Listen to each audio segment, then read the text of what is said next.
Party ఆదేశానుసారం ఈ రోజున జఫర్గడ్డ మండల కేంద్రంలోని ఎంఆర్ఓ గారికి ధాన్యం కొనుగోలు కేంద్రాలలో జరుగుతున్న అవకతవకల గురించి, రైతులు పడే ఇబ్బందుల గురించి వినతి పత్రం ఇవ్వడం జరిగింది.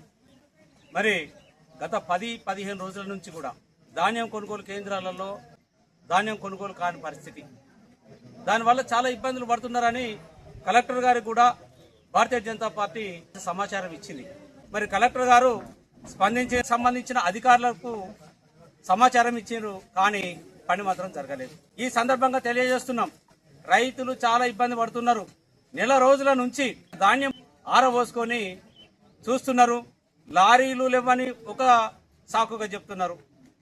ఇక్కడ ధాన్యం లోడ్ చేసి మిల్లర్ దగ్గరకు పోతే లారీలను అన్లోడ్ చేయకుండా వారం 10 రోజులు ఆగుతున్న పరిస్థితి. ఎందుకు ఇట్లా జరుగుతుందని అడిగితే రైతులు విపరీతమైన ఇబ్బందులు చెప్తున్నారు. మాకు ప్రతి ఒక్క దాంట్లో అన్యాయమే జరుగుతుంది. ఇవాళ మేము కొనుగోలు కేంద్రాలలో ధాన్యం కొనుగోలు చేస్తారని చెప్పేసి నమ్మకంతో వచ్చినాం, కానీ ఇక్కడ కొనుగోలు చేయడం లేదు మీరు రైతులు చెప్తున్నారు. మరి రైతాంగం తరఫున కూడా మేము ఈ కొనుగోలు కేంద్రానికి సంబంధించిన అధికారులు ఎవరైతే ఉన్నారో వాళ్ళందరినీ కూడా అడగడం జరిగింది. కానీ ఈ కాంగ్రెస్ ప్రభుత్వం రైతుల పాలిట ఎముడై కూర్చున్నది. ఈ ప్రభుత్వం రైతులను పట్టించుకోవడం లేదు.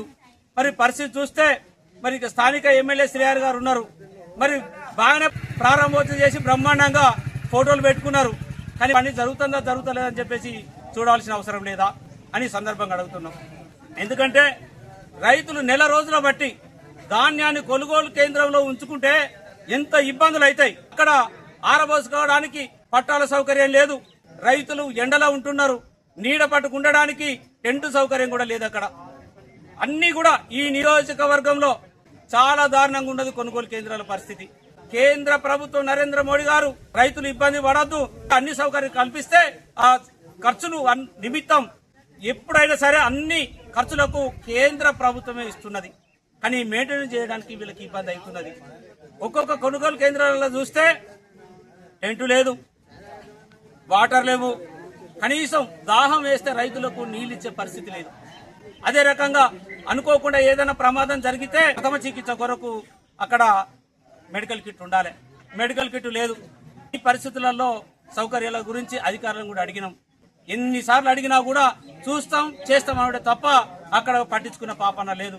అదే రకంగా ఇవాళ గన్ని బ్యాగులు గాని, సుతిల్ పూసలు గాని, దబ్బుడుకం గాని అక్కడ అయ్యే ప్రతి ఖర్చు, ధాన్యం ఆరబోసుకోవడానికి పట్టాలు గాని కేంద్ర ప్రభుత్వమే ఖర్చు భరిస్తున్నది.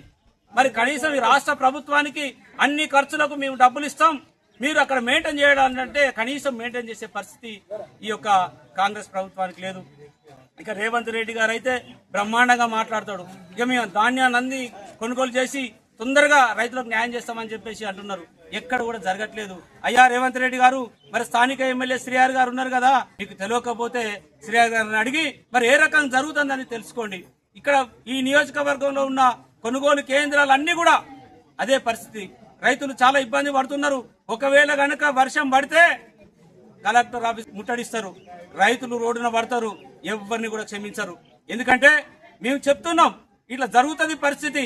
ఈ ప్రభుత్వం వెంటనే చర్యలు తీసుకొని ఈ యొక్క కొనుగోలు కేంద్రాలలో ఏదైతే ధాన్యం తెచ్చిండ్రో వెంటనే ధాన్యాన్ని కొనుగోలు చేసి రైతులకు న్యాయం చేయాలని చెప్పేసి కూడా డిమాండ్ చేస్తున్నాం.